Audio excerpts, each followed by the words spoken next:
The story begins on the island of Manhattan, where cockroaches spread a lethal disease that causes the deaths of countless young people.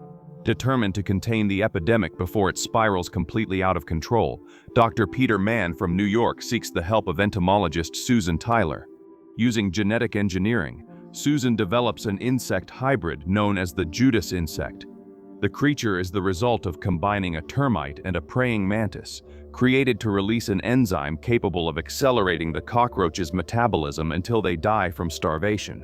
To avoid damaging the environmental balance, Susan programs the Judas insects to live only for a short period. In a short time, the disease is eradicated, the children are saved, and the two eventually get married. 3 years later, a priest appears running desperately from an invisible aggressor. Cornered on the rooftop of a building, he hears the creature trying to break down the access door. With no alternatives, he decides to climb down the side of the building. The pursuer reaches the clergyman, causing him to plummet while screaming in horror. The impact of the fall causes his instant death.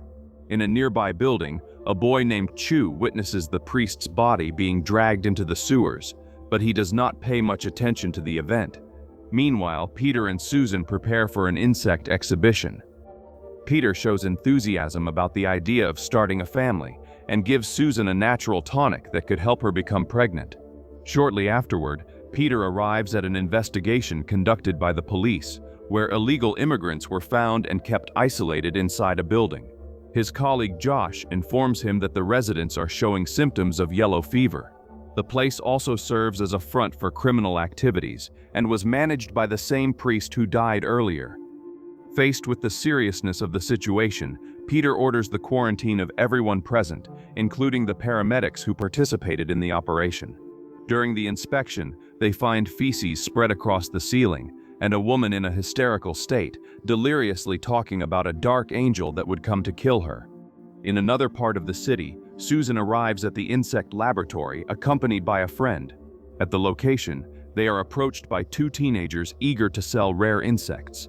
One of the boys asks why Susan shows so much admiration for such small creatures, and she explains that she respects insects for their intelligence and adaptability. According to Susan, these creatures existed long before the dinosaurs and continue dominating the planet, making them one of the most successful species on Earth. She also describes the importance of every member within a colony, from the workers and soldiers to the queen.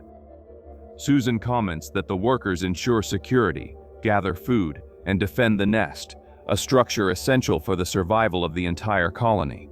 If the nest is destroyed, the whole community can disappear. She further explains that all the males in a colony are sterile, except for a single individual responsible for reproducing with the queen. If that male dies, the birth cycle is interrupted, leading the colony to extinction. Wanting to profit even more, the teenagers offer Susan a strange insect found in the subway. After negotiating, she decides to buy the unusual creature. Later, Susan notices that the insect's container begins moving on its own. When she carefully tries to open it, she ends up getting bitten. Alarmed, she immediately warns her friend that they need to locate the boys who sold it. Taking her equipment, she cuts open the container and discovers that the mysterious insect is actually a Judas insect created 3 years earlier. During the attempt to examine it, the creature bites her again. Susan then pierces the insect with a pin, killing it. Upon observing a white substance being released from the creature's body, she confirms her suspicions that it truly is a Judas insect. Susan reviews her old scientific notes searching for answers, but finds no plausible explanation. While examining the files, she does not notice a shadowy figure approaching the laboratory window. The creature silently invades the place and heads toward the dead Judas insect. Susan performs an enzymatic confirmation test, and the results reveal compatibility with the experiments conducted 3 years earlier. The obscure figure produces a strange noise, making Susan inspect the laboratory.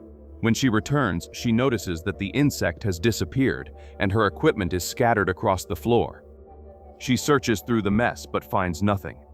Moments later, she notices a shadow moving in the darkness, although she cannot identify its shape.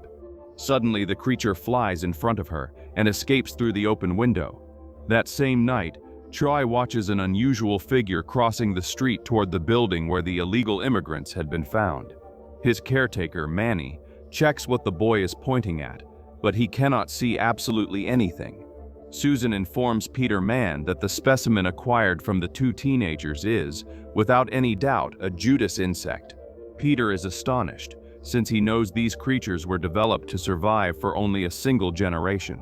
Susan remains intrigued by the situation, unable to understand how it happened, but realizes they need to discover more information immediately. Besides the specimen being identified as a Judas insect, it was also a juvenile. The creature had been created to disappear quickly, yet now it was reproducing. The following morning, Peter and Susan Tyler meet the teenagers at a subway station and manage to access an old abandoned maintenance room. At the same place, Manny remains working with Chewy shining shoes. Susan asks the boys whether they found any kind of egg sac belonging to the insects, but both deny having seen anything like that. Susan and Peter enter the old room and initially do not notice anything unusual. At a certain moment, Susan drops some small balls on the floor, and they disappear through a tiny hole hidden behind a metal cabinet. Peter's flashlight falls alongside them, leading the two to try reaching the spot. Susan places her arm inside the opening without realizing that a creature is observing her movements from the other side. Just moments before being bitten, a police officer named Leonard appears at the location. Susan quickly pulls her arm back, and Peter starts arguing with Leonard. The officer demands that they leave the area immediately and states that no investigation can continue without official authorization. Even irritated, Peter agrees to return another time. Meanwhile, Susan meets Chewy and Manny. Later, the two teenagers head to another section of the rail yard, searching for the supposed egg sac. In the middle of the darkness, they find a slimy structure very similar to the one previously shown by Susan. The boys try to force it open, but a creature silently appears behind them. One of the teenagers points the flashlight and realizes that the figure resembles a gigantic insect. The other boy ends up falling to the ground, and the one holding the flashlight is brutally impaled through the chest. Soon afterward, the creature also attacks the second boy. The next morning, Susan meets with her mentor and colleague, Dr. Gates, revealing everything she has discovered so far. Gates suggests the possibility that some Judas insects survived the original experiment. Susan insists that all the creatures died during the tests carried out years earlier. Gates partially agrees, but reminds her that nature often finds unexpected ways to adapt. He believes some specimens may have developed methods to survive. Even a small group of insects could have given rise to an entire colony over the years. Meanwhile, at Manny's apartment, Chewy remains awake watching the quarantined building.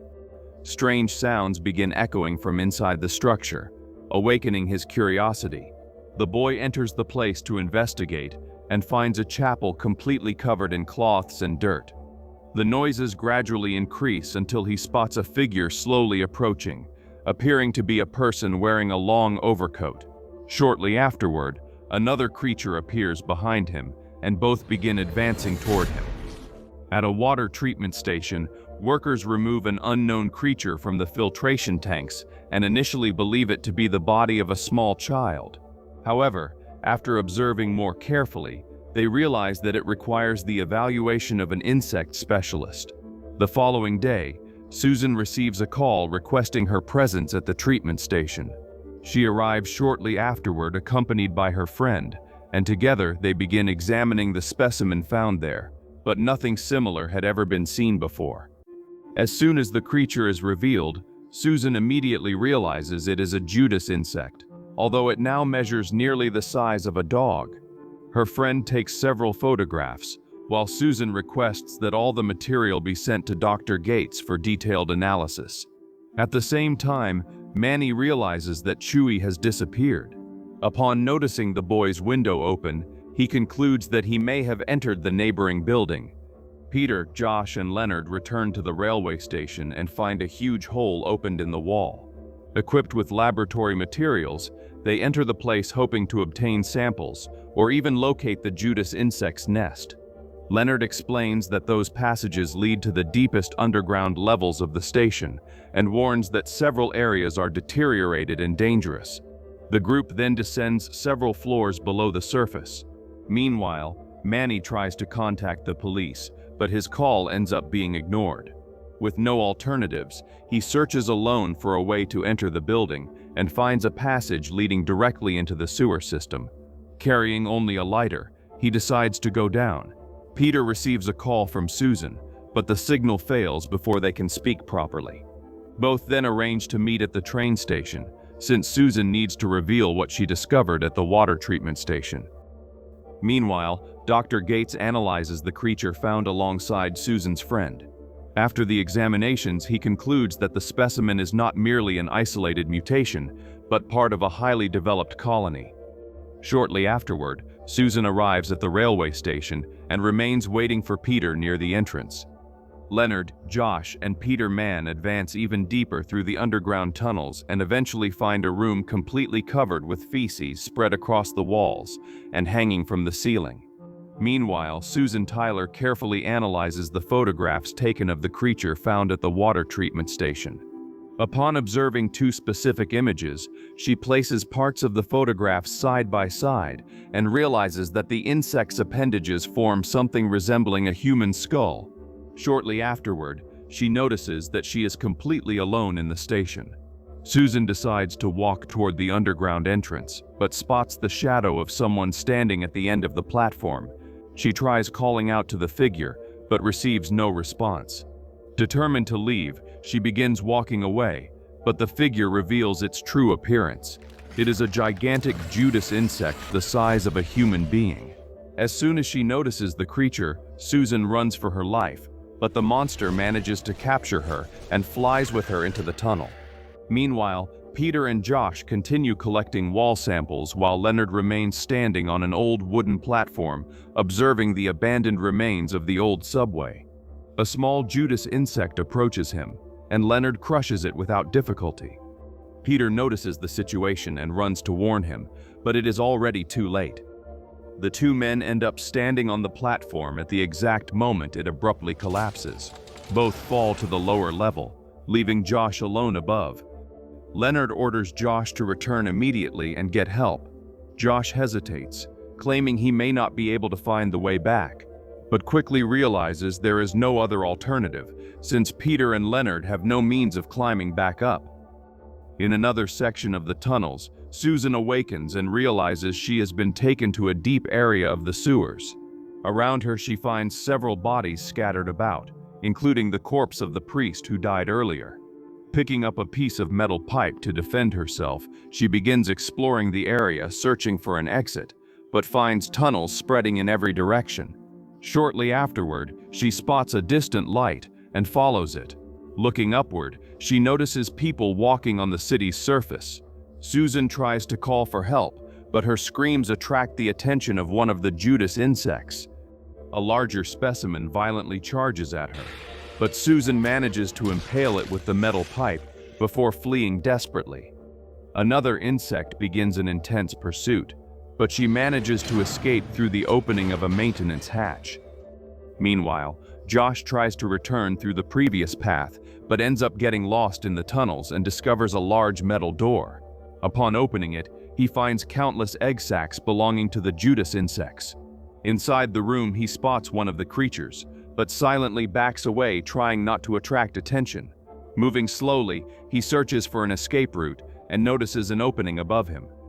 Josh attempts to climb, but the platform collapses beneath his feet, causing a tremendous crash.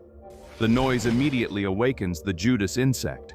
In panic, Josh climbs quickly, trying to reach a suspended rope, but the creature reaches him first. While desperately struggling to reach the exit, blood splashes onto him from the darkness below, and he begins bleeding from the mouth. Without strength, Josh ends up falling once again. Nearby, Susan carefully watches the metal hatch cover above her. Upon hearing movement, to her surprise, Manny appears on the other side. Meanwhile, Peter and Leonard continue exploring near the abyss, believing Josh will soon return with help. At one moment, Leonard finds an old train car and comments on details about the model, although Peter shows little interest. Shortly afterward, they hear footsteps approaching from the darkness. Manny appears talking about Susan. The men help Susan climb up, but a Judas insect notices their presence and immediately begins chasing them. The group returns to the Great Abyss and seeks shelter inside the old abandoned train car. Leonard repeatedly fires at the Judas insect, but the creature continues advancing relentlessly. The monster becomes stuck in the train car entrance while Leonard keeps shooting. The insect tries to force its way through by pulling its own body, but ends up tearing part of itself apart in the process. Even wounded, it crawls beneath one of the train car shelves. Peter helps Leonard pull it out so they can finish it off.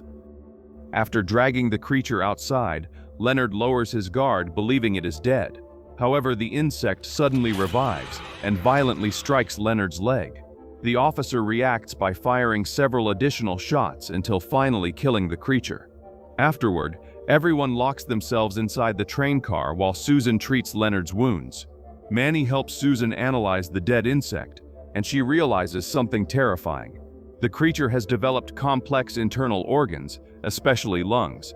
Susan then concludes that by accelerating the metabolism of the Judas insects, she also unintentionally accelerated their evolutionary and reproductive cycle. In only 3 years, the insects may have gone through hundreds of thousands of generations, evolving at an absurd speed. Peter expresses disbelief at the theory, but Susan explains that monkeys took around 40,000 generations to evolve into humans. With the Judas insects surpassing several 100,000 generations, it becomes impossible to predict what they may have transformed into. Susan adds that some animals develop the ability to imitate their predators in nature. According to her, that is probably why the Judas insects remained hidden for so long. Susan then concludes that the Judas insects evolved to imitate human beings. At that moment, a swarm of Judas insects begins violently attacking the train car. Susan quickly realizes that the blood from Leonard's wound is attracting the creatures.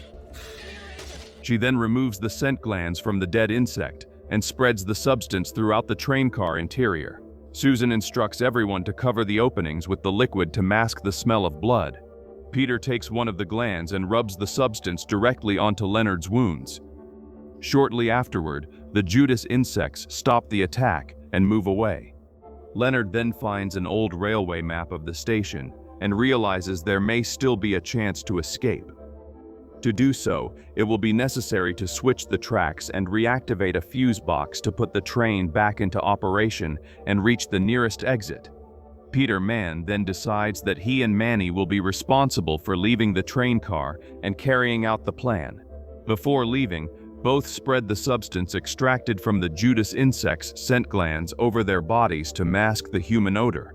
Soon afterward, they head down different paths. Manny goes toward the mechanism responsible for switching the tracks, while Peter heads to the fuse box that can restore power to the railway system.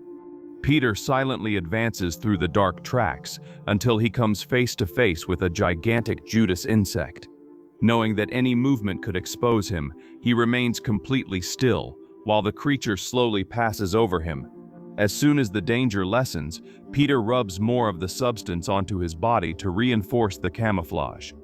While waiting inside the train car, Susan Tyler concludes that the Judas insects responsible for the attacks are probably females, since the males are smaller, lighter in color, and incapable of flying.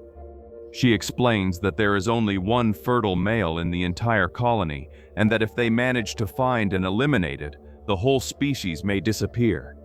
Meanwhile, Manny desperately searches for the track switch, but ends up finding Chewie hiding in the tunnels. Manny tries to convince the boy to flee with him immediately, but a Judas insect silently appears behind him and brutally impales his chest. Chewie witnesses Manny's death and screams in shock and despair. In another section of the tunnels, Peter finally manages to reactivate the fuse box, causing the underground lights to turn back on. Leonard then powers up the old train, which slowly begins moving along the abandoned tracks. Shortly afterward, Susan finds Chewie beside the track-switching mechanism and takes him with her. Peter also discovers a small cargo elevator that could serve as an escape route to the surface. Meanwhile, Leonard drives the train through the tunnels, but the vehicle begins suffering severe malfunctions and starts constantly releasing smoke. Peter finally reunites with Susan and Chewie, and the three try to remain hidden from the Judas insects roaming through the underground corridors. Leonard realizes that several creatures are surrounding the group and makes a desperate decision. He abandons the train and begins singing loudly while allowing the blood from his wounds to flow in order to attract the insects. The Judas immediately turn against him, allowing Peter, Susan, and Chewie to advance toward the cargo elevator. Susan and Chewie quickly enter the elevator, but Peter ends up separated from them when more creatures appear blocking the path. Even while trying to pull them upward, the insects advance toward him, forcing him to flee alone. Peter crawls through a narrow tunnel and eventually discovers the true nest of the Judas insects. Before him appears the opportunity to destroy the entire colony permanently. Meanwhile, one of the insects notices that Susan and Chewie use the elevator to escape and demonstrates surprising intelligence by understanding how the mechanism works. The creature then begins cutting the cable supporting the elevator, but Susan and Chewie manage to reach the surface before it is too late. Shortly afterward, the elevator crashes down, leaving several insects trapped underground. Inside the nest, Peter notices numerous gas pipes spread throughout the structure. Grabbing an axe, he begins rupturing the pipelines, causing flammable gas to spread rapidly through the environment. The insects pursuing him manage to break through the steel plate protecting him and nearly reach him. Peter grabs a lighter trying to ignite the accumulated gas, but the object fails and falls into the water below. With no alternatives, he uses the axe, violently striking a metal surface to create sparks capable of triggering the explosion. At the exact moment the Judas insects charge toward him, Peter succeeds in creating the necessary spark, causing a gigantic explosion that tears through the entire sewer system. On the city's surface, manhole covers are launched into the air. The ground shakes violently, and enormous flames erupt from the underground sewers. Shortly afterward, Susan regains consciousness beside Chewie, but the only fertile male of the Judas colony appears before them. Paralyzed with fear, Chewie watches the creature slowly approaching. To divert its attention, Susan injures her own body and runs toward the tracks where a train is rapidly approaching. The Judas insect immediately begins chasing her. Just seconds before the collision, Susan jumps off the tracks. The fertile male is violently struck by the train, being crushed and torn apart beneath the locomotive's wheels. Afterward, Susan reunites with Chewie. On the city streets, firefighters, police officers, and medical teams occupy every side, trying to control the chaos caused by the explosions. Gates informs Susan that all the Judas insects have been exterminated. Moments later, Peter emerges alive from the underground rubble through the subway exit. Susan and Chewie emotionally run toward him, and the three embrace in relief after surviving the nightmare.